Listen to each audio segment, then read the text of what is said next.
Radio Tehran, শুরু হচ্ছে বিশ্ব সংবাদ।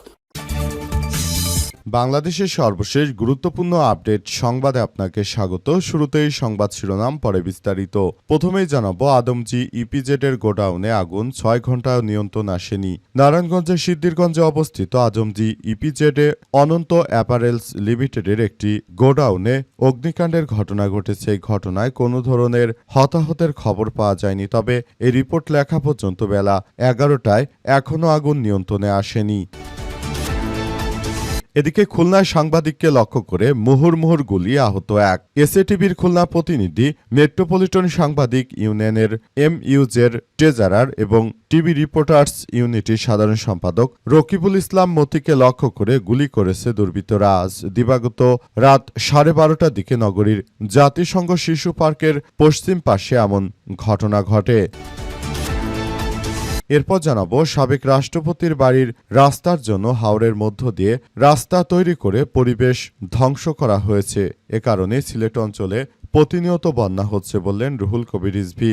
সাবেক স্বৈরাচার প্রধানমন্ত্রী শেখ হাসিনার তৎকালীন রাষ্ট্রপতি আব্দুল হামিদের বাড়ি যাওয়ার জন্য হাওরের মধ্য দিয়ে বিশাল রাস্তা নির্মাণ করা হয়েছে বর্ষার মৌসুমে। এই রাস্তার কারণে সেখান দিয়ে অবাধে পানি নামতে পারে না, সুতরাং এ কারণে সিলেট অঞ্চলে বন্যা হয় বলে জানিয়েছেন বিএনপির সিনিয়র যুগ্ম মহাসচিব অ্যাডভোকেট রুহুল কবির রিজভী। তিনি বলেন, এসব বিষয় নিয়ে খুব দ্রুততম সময়ের মধ্যে পদক্ষেপ নিতে হবে, আমাদেরকে সিলেট অঞ্চল বাঁচাতে হবে।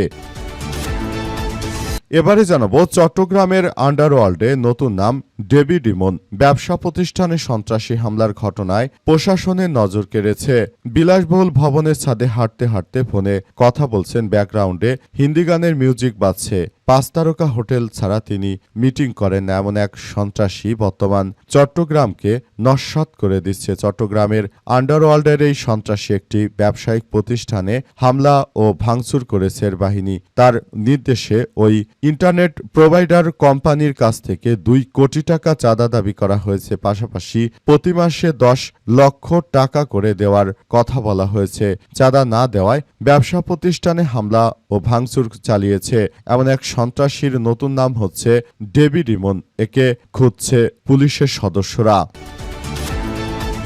এবং সর্বশেষ জানাবো, এবার ইরানের বিদ্যুৎ কেন্দ্র এবং সেতুতে বড় হামলার হুমকি দিল ডোনাল্ড ট্রাম্প। যুক্তরাষ্ট্রের প্রেসিডেন্ট ডোনাল্ড ট্রাম্প হুঁশিয়ারি দিয়ে বলেছেন যে ইরান সমঝোতায় না এলে আগামী সপ্তাহে দেশটির বিদ্যুৎ কেন্দ্র এবং সেতুগুলোতে আরও বড় হামলা চালানো হবে। আজ ফক্স নিউজকে দেয়া এক সাক্ষাৎকারে ট্রাম্প জানিয়েছেন যে আগামী সপ্তাহে ইরানের জন্য পরিস্থিতি আরও কঠিন হয়ে দাঁড়াবে। প্রিয় দর্শক, এতক্ষণ শুনছিলেন সংবাদ শিরোনাম, এবারে বিস্তারিত।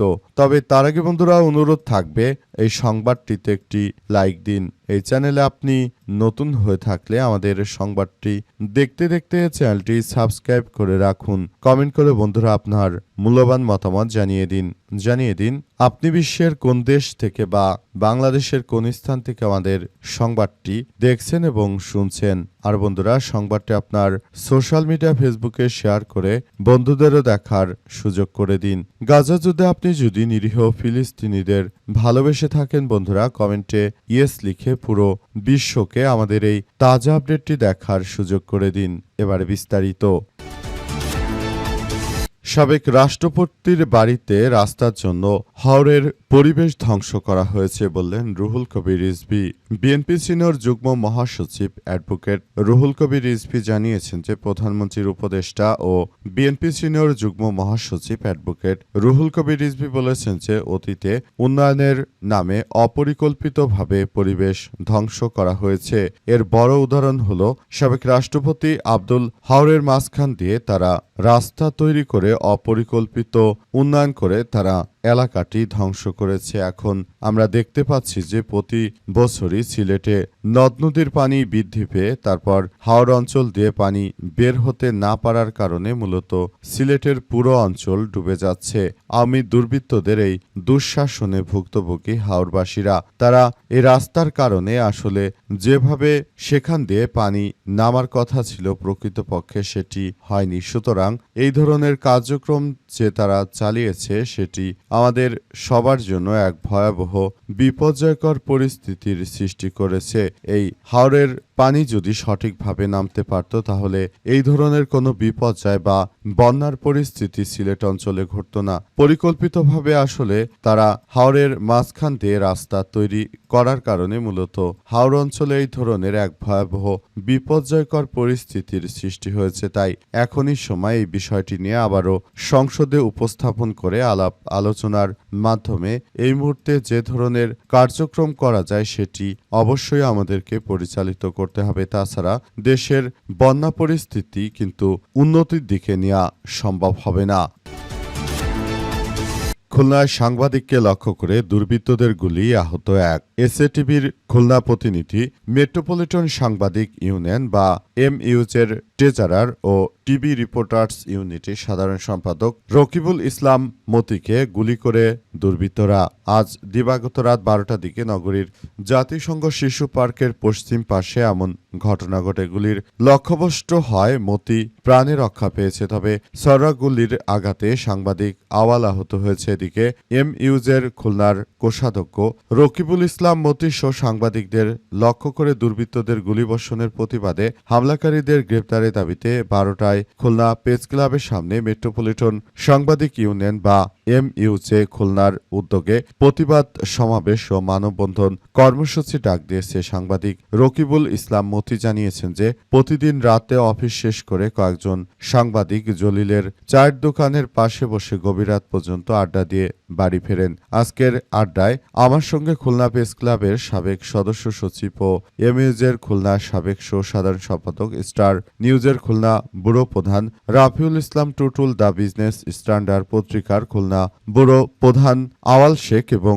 এমইউজের খুলনা সদস্য ও দৈনিক খুলনার স্টাফ রিপোর্টার সৈয়দ রানা কবির উপস্থিত ছিলেন। এ সময় দুর্বৃত্তরা আমাকে লক্ষ্য করে গুলি ছোড়ে। আমি বলতে পারবো না যে দুর্বৃত্তদের আমি কিভাবে পাকা ধানে মই দিয়েছি, তারা আসলেই বলতে পারবে। কি কারণে আমার উপর তারা আক্রমণ করেছে সেটি এখন পর্যন্ত বলতে পারছি না, তবে প্রশাসন তাদেরকে গ্রেপ্তার করলে মূল বিষয়টি বেরিয়ে আসবে। চট্টগ্রামে ব্যবসা প্রতিষ্ঠানে সন্ত্রাসীদের হামলা। চট্টগ্রামের আন্ডারওয়ার্ল্ডের নতুন নাম ডেভিড ইমন।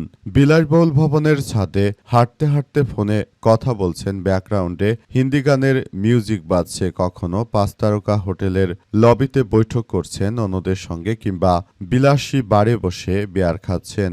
এমনও হাজারো ছবি ও ভিডিও শেয়ার করা আছে নিজের ফেসবুক ওয়ালে। সামাজিক যোগাযোগ মাধ্যমে তার ফলোয়ারও কয়েক লাখ। নির্দিষ্ট পরিমাণ ফলোয়ারের সংখ্যা পার হলে সবাইকে ধন্যবাদ জানিয়ে ফটোকার্ডও শেয়ার করেন ডেভিড ইমন। পুরো নাম মোবারক হোসেন ইমন। ফেসবুক ঘাটলে তার প্রথম দেখায় মনে হবে হিন্দি ছবির সেলিব্রিটি কোনো নায়ক। বাংলাদেশের গণমাধ্যমে তাকে নিয়ে কোনো সংবাদ প্রকাশ হলেই নিজেই শেয়ার করেন। অতিরঞ্জিত কিছু লেখা হলে প্রতিক্রিয়া জানান সুদর্শন এই যুবক। এখন চট্টগ্রামের আন্ডারওয়ার্ল্ডের নতুন আতঙ্ক।